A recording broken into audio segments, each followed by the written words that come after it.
पुढची बातमी पाहूया। स्वारगेट अत्याचाराच्या प्रकरणी आरोपी दत्तात्रय गाडेच्या जामीन अर्जावर आज निकाल येणार आहे। आरोपीला जामीन मिळाला तर पीडितेच्या जीवाला धोका आहे।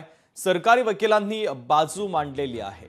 तर स्वारगेट अत्याचार प्रकरणातील आरोपी दत्तात्रय गाडेच्या जामीन अर्जावर आज निकाल येणार आहे।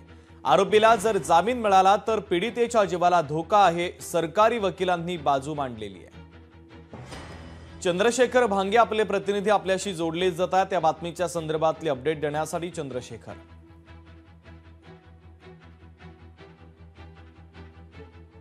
आणि या जामिनावरती जी सुनावणी झाली त्याच्यावरती आज निकाल होणार आहे। आरोपी दत्ता गाडे हा त्याच्यापासून पीडितेच्या जीवाला धोका आहे असं सांगितलं जात आहे। खरं तर आरोपी दत्ता गाडे हा झिरो पोलीस म्हणून राज्यभर वावरत होता। त्याचा वावर हा शहरातील अनेक प्रस्थानकावरती होता।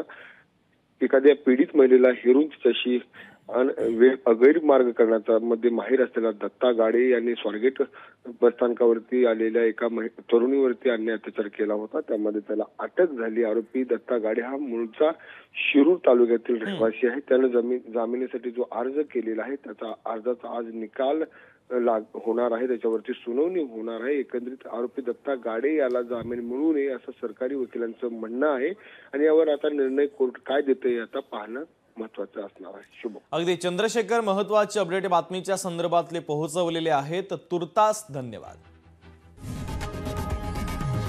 लोकशाही मराठी ऐका, पहा, जागरूक रहा।